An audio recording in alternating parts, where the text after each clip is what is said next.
Eles já não se importam mais de falar abertamente sobre as decisões jurídicas que foram tomadas e o quanto elas afetam o mundo político. Ou melhor, as decisões políticas que foram tomadas que afetam o mundo jurídico. Eu já nem sei te dizer a diferença entre judiciário e política, porque hoje eles fazem declarações abertas de que atuam politicamente. Quer um exemplo? A fala do Gilmar Mendes, que foi publicado pelo site Metrópolis. Se hoje temos a eleição do Lula, deveu-se à decisão do STF de Gilmar Mendes. Caiu muito mal essa fala. Pegou muito mal, até porque o judiciário é um órgão que não deve, em hipótese alguma, participar de atividades políticos partidárias. Em hipótese alguma, interferir em eleições. Nem para colocar e nem para tirar alguém ao seu bel prazer. Ele deve tomar decisões jurídicas de acordo com a apuração de casos, de forma imparcial. Nós vamos analisar essa matéria aqui agora com vocês. Não esquece de se inscrever, curtir, compartilhar, que isso é muito importante. Pois bem, matéria do Conexão Política, a fala do Gilmar Mendes. Se hoje temos a eleição do Lula, ninguém duvida disso, é por causa de uma decisão do STF. Foi o que disse Gilmar Mendes. Segundo a matéria do Conexão Política, em meio à atuação do Congresso Nacional para limitar os poderes do Supremo Tribunal Federal, o ministro Gilmar Mendes, que compõe a corte, saiu em defesa do papel do tribunal neste sábado, dia 14, durante um fórum em Paris. De acordo com o site Metrópolis, o decano disse para uma plateia de empresários, advogados e parlamentares que o retorno da autonomia da política e da eleição do presidente Lula no Brasil se devem a decisões da corte. Abre aspas para a fala do Gilmar Mendes. Se a política voltou a ter autonomia, isso se deve ao Supremo Tribunal Federal. Se hoje temos eleição do presidente Lula, isso se deveu a uma decisão do Supremo Tribunal Federal. Se política deixou de ser judicializada e deixou de ser criminalizada, isso se deve ao Supremo Tribunal Federal. Teria externado o magistrado no primeiro fórum no Esfera Internacional. Fórum Esfera Internacional. Pois é. É muito arriscado esse tipo de declaração, porque a cada dia está entrando mais juízes. Acaba de entrar agora, ministros, né? O Zanin, que é ex-advogado do Lula. Ex-advogado do Lula. Entra agora mais um. Tem uma lacuna. Nós temos 10 ministros e não 11 ministros. Falta um, porque a Rosa Weber já se aposentou compulsoriamente aos 75 anos, como prevê a própria Constituição através de alteração de emenda constitucional. E aí?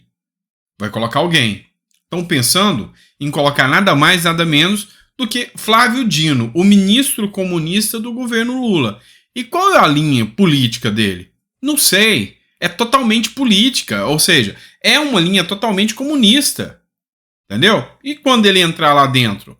Ele vai manter a linha ou vai acontecer uma mágica áurea ali que vai mudar? Não vai. Não vai. Então, o que acontece é que cada vez mais os que entram observam, sabe, a mínima preocupação dos que estão lá em serem abertamente ativistas políticos. E isso preocupa muito, muito a sociedade. Pela questão da segurança jurídica, a imparcialidade do judiciário se dá para manter a segurança jurídica. Imagina se os juízes começarem a decidir igual políticos. Onde é que a gente vai parar? Essa é a ideia de existência do judiciário. E se não for dessa forma, tem que se tornar político. Não tem que ter mais judiciário, tem que ser político. Então, é muito perigoso esse tipo de comentário. Mais perigoso ainda é um comentário como este aqui. Olha só. Desembargador proíbe advogado de sustentar, ou seja, proibiu a defesa de fazer a sustentação oral. E disparou. O desembargador falou: antes a democracia daqui do que a democracia do aquele lá, sabe, né? Aquele grupo do terror lá, que tá lá na Palestina. Mas se quiser, adotamos a do mais também. Então vocês têm noção que o desembargador falou isso em bom tom, escuta isso. Espera aí, ele pode querer se manifestar. Não, Lafayette é diferente. A matéria não quer se manifestar, tá bem. Assim se decide. A matéria não, agora não vai se manifestar. Essa matéria não tem manifestação do advogado, porque a gente tem que apreciar mesmo, é assim mesmo, não tem problema. É porque não é retorno, excelência. Não, nem que não seja, mas não vai falar. Esse tema não cabe sustentação, porque é tema decidido pelo Supremo Tribunal Federal. Então não há sustentação nesses casos, tá bem? Obrigado, doutor Lafayette, pela sua compreensão. Tá certo. Doutor Carlos Tadeu Vaz Moreira. Versão 18. A democracia faz parte. Antes da democracia daqui do que a do Hamas. Mas se quiser, a gente adota a do Hamas também. Vocês ouviram? Democracia faz parte. Antes da democracia daqui do que do jamais, né? Mas se quiser, a gente adota a democracia do jamais também, tá? Tem noção de que isso é fala advinda de desembargadores? Isso é uma coisa muito preocupante. Ou seja, é relativizar a democracia, é colocar a democracia como se fosse algo tangível, é como se fosse algo que vai se esvanecer, vai acabar com a mera ameaça de terror. Sabe? Imagina imagina um parlamentar falando isso. O STF mandava prender imediatamente. Imediatamente. E por falar em prender, nós vamos falar agora sobre uma decisão do Alexandre de Moraes. E nessa decisão foi acertado. Ele condenou mais um dos envolvidos lá no 8 de janeiro. E todas as condenações que foram até agora foram absurdas. Mas essa, eu digo que quem cometeu crime tem que pagar por aquele crime. Dou alguns pontos aqui, tá? Foro incompetente. Não é o STF que tem que julgar isso. Violação a direitos humanos, violação ao Tratado de Haia, porque não há direito ao duplo grau de jurisdição aqui. Então, temos que levantar essas bandeiras. Mas, de todos os julgamentos que aconteceu até agora, esse pegou de surpresa. Matéria do Metrópolis, teve condenação hoje, tá? Desse personal trainer aí. Alexandre de Moraes vota pela condenação a 3 anos de nutricionista influencer digital. Olha só o que diz essa matéria do Metrópolis. Você vai entender, depois eu vou explicar o porquê que eu falei que é mais ou menos nesse sentido. O ministro do Supremo Tribunal Federal, Alexandre de Moraes, votou pela condenação de um nutricionista e influenciador digital do Distrito Federal por crimes cometidos em 8 de janeiro de 2023, data dos atos antidemocráticos contra a sede dos 3 poderes. Relator do processo, Moraes votou pela penalização de Felipe Feres Nassau, 38 anos, durante a sessão em plenário virtual nesta sexta-feira. O ministro fixou a pena em 1 ano e 6 meses de reclusão e 1 ano e 6 meses de detenção, bem como o pagamento de multa de 44 mil. Exagerado, exacerbado isso aqui. Uma multa de 44 mil para depredação de patrimônio público é algo bem exagerado, mas fixou a multa em 44 mil. A punição contra o nutricionista se deu pelos delitos de deterioração do patrimônio tombado, além do dano qualificado pela violência e grave ameaça. No entanto, por falta de provas concretas, Felipe acabou absolvido das acusações relacionadas ao crime de tentativa de abolição do Estado Democrático de Direito, às quais também respondia. O nutricionista foi um dos extremistas detidos dentro do Palácio do Planalto. Repito, dentro do Palácio do Planalto. Com mais de 80 mil seguidores no Instagram, em janeiro de 2023, ele compartilhava posts sobre cuidados com alimentação e bem-estar. Ao votar, Moraes ironizou o trecho do depoimento de Felipe, em que o acusado disse ter ido orar no dia da tentativa de golpe. Moraes pode até ter ironizado. O fato é que teve gente que foi lá só para orar mesmo. Por mais irônico que seja, por mais que seja uma ironia do destino, teve gente que realmente só fez isso. Teve senhorinhas que hoje são consideradas terroristas. Terroristas são consideradas, tá? Enquanto essa mesma gente que considera essas senhorinhas que foram para lá para orar com Bíblia na mão terroristas, defendem o grupo Jamais aí, dizendo que eles são democráticos, são resistência, né? É o Brasil.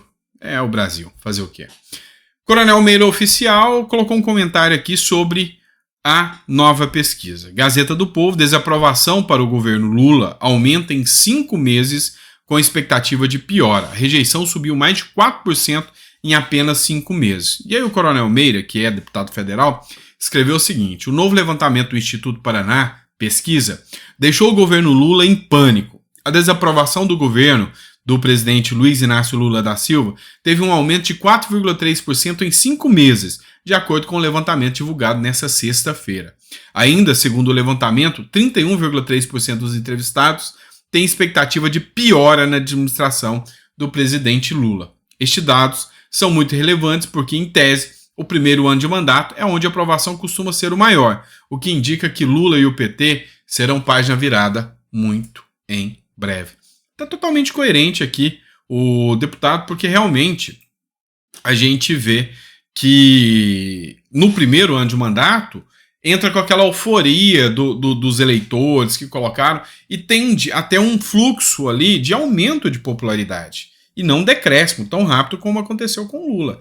E está caindo. Hoje eu vi um vídeo, eu não sei se é real ou se é montagem, da Juliette. Juliette é uma moça que ganhou um reality lá, o Big Brother. Você já deve ver. Ela é famosa. Eu não sigo, não acompanho. Sei que tem milhares de seguidores. Ela é famosa. Uma tal Juliette. E ela falando. Não sei se é montagem, se foi tirado do contexto ou não. Por isso que eu estou citando aqui para vocês.